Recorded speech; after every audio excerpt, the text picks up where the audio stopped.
Alright guys, how you doing? I'm out here on my little fishing excursion this morning. I got 2 keeper bass so far. It looks like it's about ready to come down. A pouring rain. It has rained real heavy last night, and I waited a little while before I came out this morning. I'm bass fishing today in the Ocala National Forest. Thought I'd make a little video and just show you why I love this place so much. And I came here this morning. I got my canoe. I got 2 Zebcos right here, and I got another Zebco back here. So I keep everything pretty simple. I'm fishing with live bait and with bobbers. And I tell you what, every time I fish like this, it takes me back, right? It takes me back to my youth. It takes me back to a time when things were so much simpler today than they are today. And I just enjoy coming up here. I'm in the Ocala National Forest, bass fishing on Doe Lake. It's where I always come. This is my favorite place to come. And like I said, I just fish with live bait. I don't try and fight the wind. I just find a spot on the lake where I can just kind of sit and cast a line and give it a try. And usually I catch a limit of fish, and I take my fish home and fillet them out and fry them up. My wife loves fried bass. What I do is I fillet them and then cut the strips, cut them up in chunks, and then season in salt, and pepper, and flour, and hot grease for about a minute and a half. And man, it just doesn't get no better than that with some cheese grits. That's what we eat when we eat fish, right? And every now and then I'll get a speckled perch, but mostly I like to come up here and go bass fishing. And every time I come up here, you know, it kind of takes me back. It takes me back to a simpler time with my grandfather. My grandfather was the one that introduced me to fishing. And I cannot remember the first fish I ever caught. I can't remember the first time I ever went fishing, and I cannot remember the first hook I ever baited. But I do remember moments, pivotal moments in my life that kind of created in me a love for fishing. And fishing with my grandpa, I remember catching a big fish. Big, what's that? You know, a 3 or 4 pound. I think it was like some type of drum or something. We lived in New York, and I was fishing in the bay there with him, and I caught something. I don't know if I caught it or he caught it or we caught it. But hey, you know what? I took that fish home, and I don't even remember my mother cooking it. I don't even think my mother cooked it. But I developed a love for fishing, and like I said, I've fished my entire life. Fishing was the one thing that introduced me to everything else. It kind of served as the catalyst, right? And when we moved to Florida from New York, it opened a whole world up to me. My grandfather lived here, and we fished here for a few years, but then he passed away. And I was left with me and my grandmother. We lived on Trout Lake, so I fished on Trout Lake almost every weekend. I would go spend the weekends there with her and fish every weekend. I would fish all the time. And there was a little creek there, a little run called Trout Run, a little stream that ran out into the main lake. I used to fish that a lot. I'd ride my bicycle there and go fishing. And there was always a community atmosphere there, right? You could go there and you could go fishing and be with other folks in the community. And much of those folks in the community were black folks. They loved to fish, and they would sit on the shoreline on 5-gallon buckets. And I remember, oh, I got one. Here we go. Come on, baby. Come on. Take it. Take it. Take it.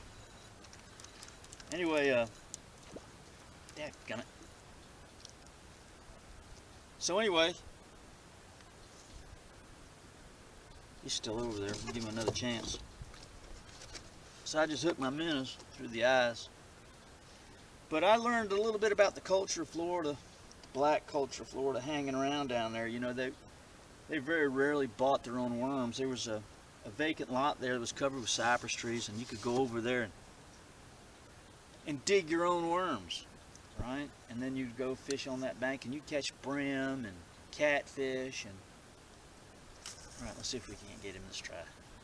Brim and catfish and such as that. It's always a fun time. And I remember one time I was fishing with those folks there, and there were 2 ladies there that fished all the time, and they wore big old straw hats and had stained aprons, white aprons, and they were a sight to see. They were elderly black women, and they fished all the time, and they would cackle back and forth to each other. And I would always talk to them, but they would never say too much to me, you know. One day I was down there fishing, and I hooked onto a pretty good bass, and I guess I was fishing with live bait, you know, shiners. I get down there. I used to go to Fisherman's Bait and Tackle, and we used to get our bait there. And anyway, I hooked onto a pretty good bass, and it got hung up in the weeds, and I couldn't get him to shore. And one of them black women, she come over there where I was at, and she was trying to coach me, you know, into catching that bass. So you get him around over here, get him around over here, she'd say. Reel him in, reel him in. I was trying, doing the best I could. And like I said, he got hung up in the weeds, and she just launched out into that water, into those weeds, and got that bass for me. I'll never forget. I couldn't have been no more than 10 or 11 years old. And it wasn't a gigantic bass. It was probably, you know, 3 pounds maybe, 2.5, 3 pounds. But it was pretty big to me, right? She got that bass, retrieved it for me out of them weeds, brought it up on shore, and she was soaking wet from the waist down.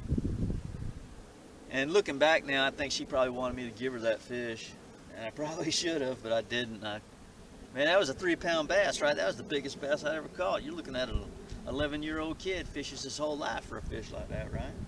My dad didn't fish, and again, my grandfather died, and he was the fisherman. And truth be known, he wasn't a real fisherman either.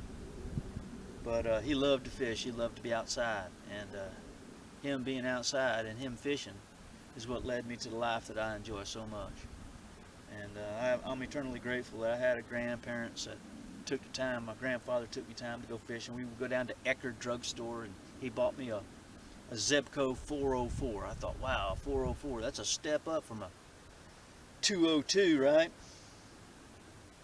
Dad, you got on my horse. I got 2. I'm allowed 5, so I got 3 more to go.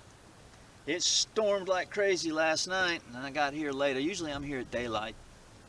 But again, this is Doe Lake, bass fishing in the Ocala National Forest. Why would you fight all the confusion at the boat ramp when you can come here?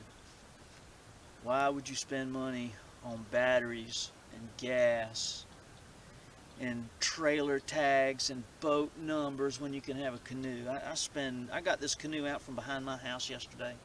I cleaned it all up, got my paddles, got my cushions. It didn't cost me a dime to load this thing up and bring it out.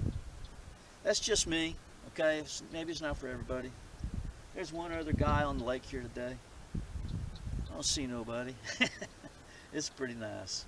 So maybe you want to come up to Doe Lake. This is Doe Lake.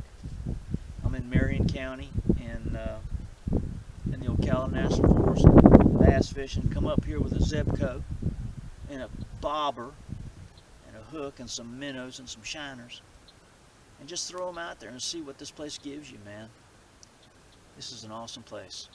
I wish I had caught that fish. It would have been great to get a catch on the video, but I'm running this video hoping that I'll catch a fish while the video is running, but maybe it won't.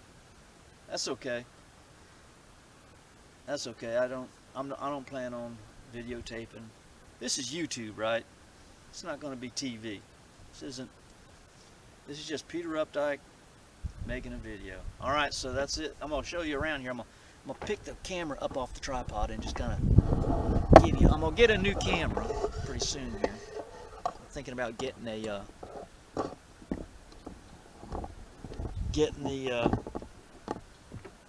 Hero 9. That little camera, what do you call it? Here we go. Look at that sky. My bobber's out there. Zoom it in for you. You see it out there? There it is right there. Let's see, go under. It would be nice if it would. I got 3 poles out right now, and I'm on the calm side of the lake because the wind is really whipping out that way. I was gonna take my fish and put them on a stringer so you can see them. All right, so that's today's video. Doe Lake bass fishing. We're gonna fillet and fry. All right, love you guys. See you. Bye.